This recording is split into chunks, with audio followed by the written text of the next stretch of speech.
St. Luke, just want to share this little message with you, but I hope you see what God showed me through it, and God touches you in some way through it, and speaks to your heart and to your soul, and this will help you in some way. And if it's something you're going through, there's no better way to get right back with God. And that's get on your knees and turn it all over to Him. And I thank God for it. But St. Luke chapter 2. St. Luke chapter 2, I'm going to start with the 42nd verse here. Give you a minute to find it.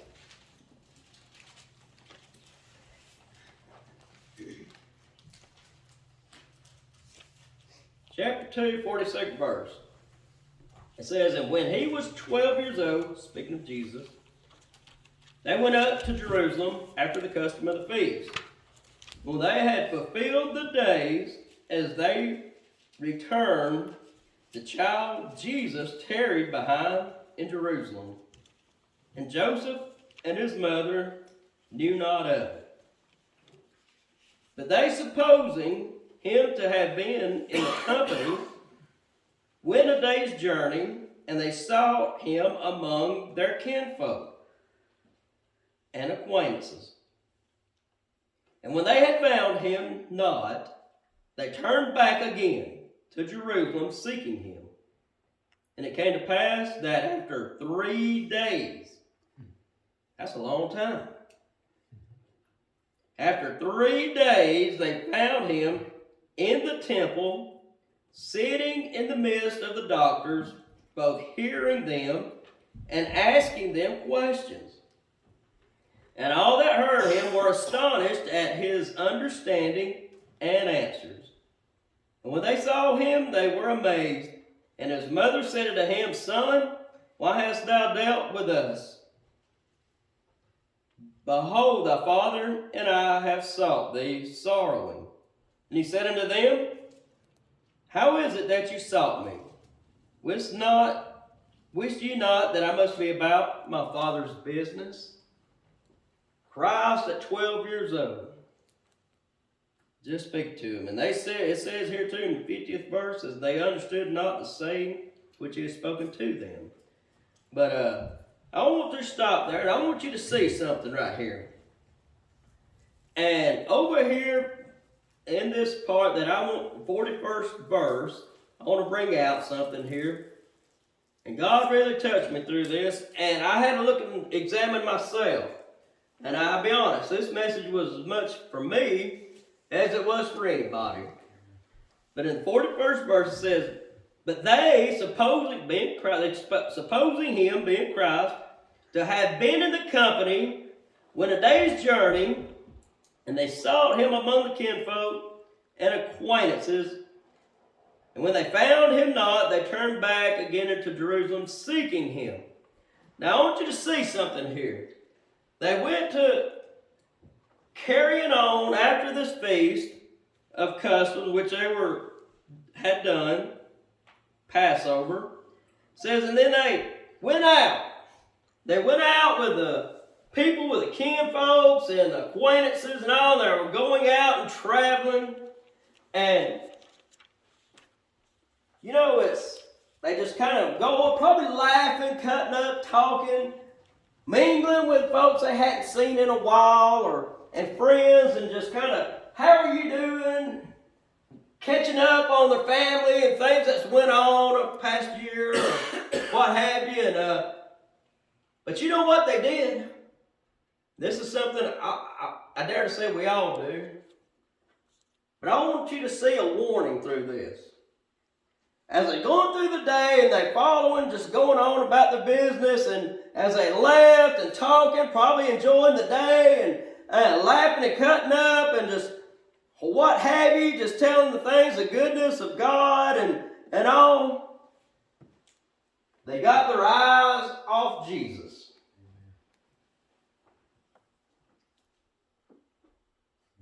And they went a day's journey. On foot, that's a long way. That's a long time. And they realized then that he wasn't there. They just supposed that he was with all the others somewhere. How many of us has took for granted getting up on our daily routine?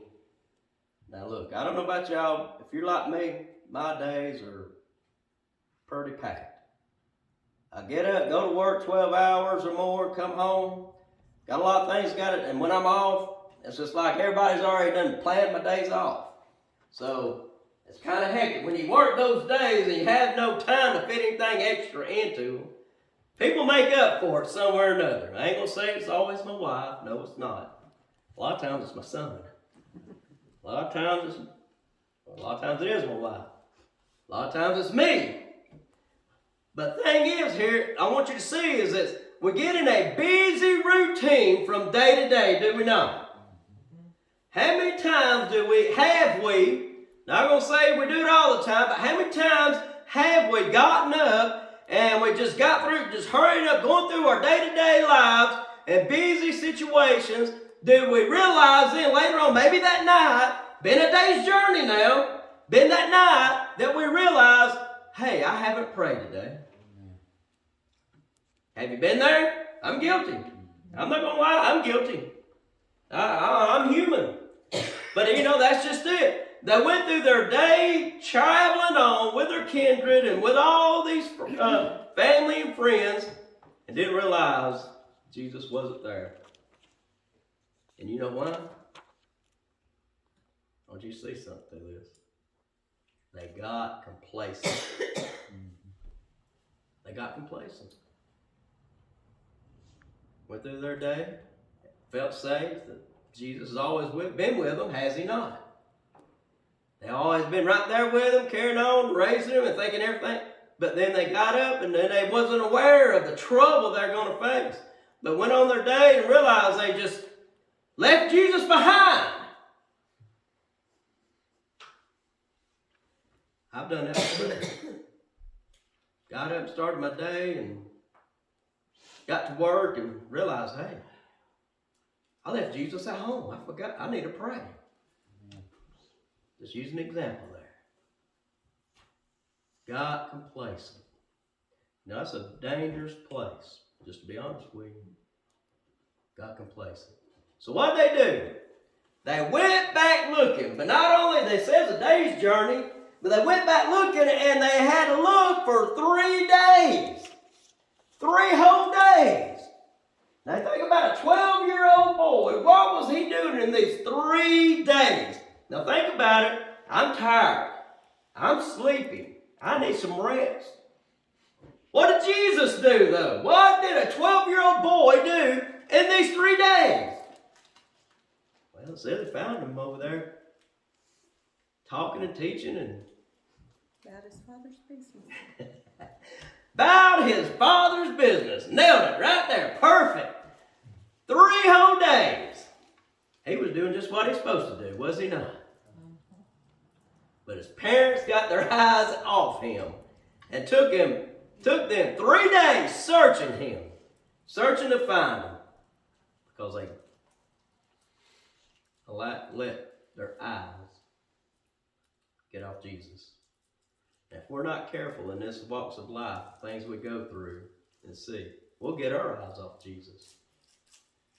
Let me just say this. Keep your eyes on Jesus. Keep your eyes.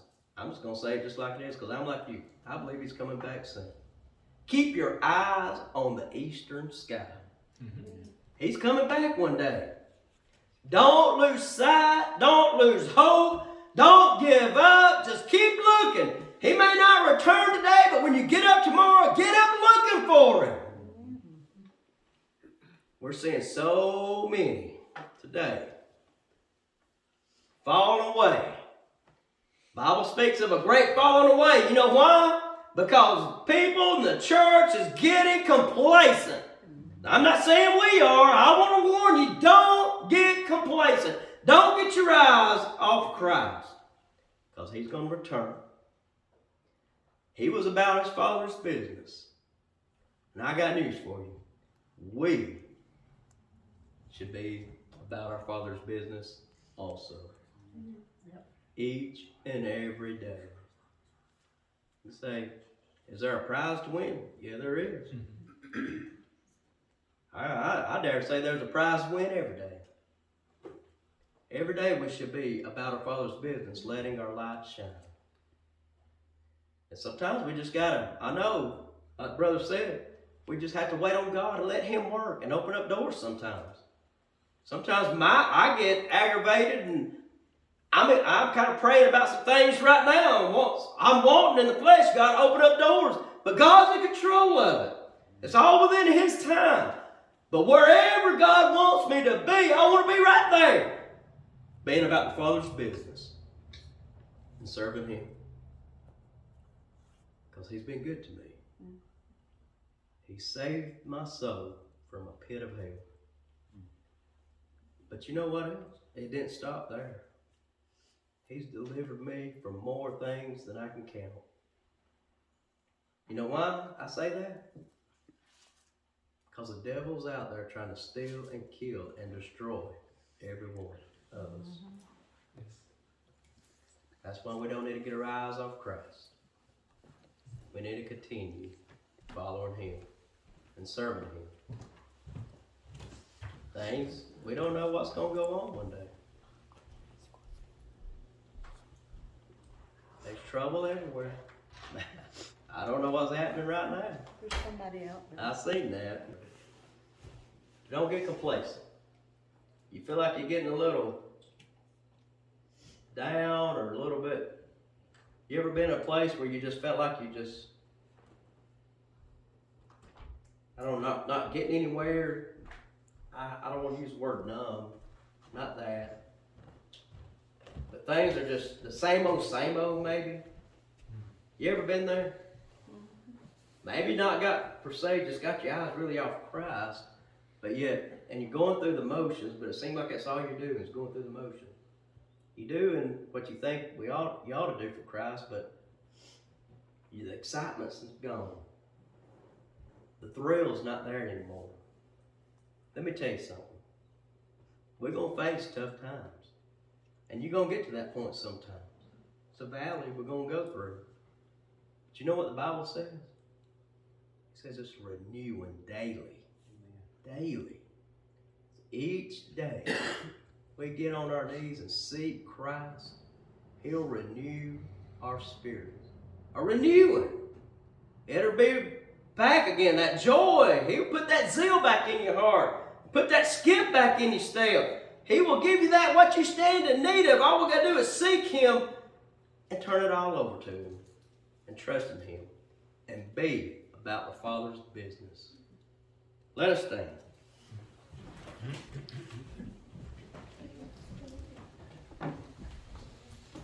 God knows your heart, knows each and every one. Let me say this. I was going to read some definitions I had saved on my phone, but didn't feel like it was necessary. But if you feel like you've gotten complacent in some way, you know you can overcome that. You feel like your joy is just not there like it used to be. You can get it back. Christ don't want you to go through life defeated. You realize that? And that's where you're at. That's where we get sometimes when we get complacent. And we struggle and we get to that point where it just seems like you're going through the motions. But you can get it back. He wants you to be, His people are a happy people. That's also in the Word. His people are a happy people. He don't want us to get down. He knows we're going to get there, but you know what's the important part? That we don't stay down. It's the fact that we get back up and we go forward serving Him. And there ain't but one way to do it. And that's get on our knees, turn it all over to God, and trust in Him, and ask Him just to give you your zeal back. Seek Him. Get back in His Word, studying His Word. No other way. Have you gotten complacent today? So she sings a verse. 109.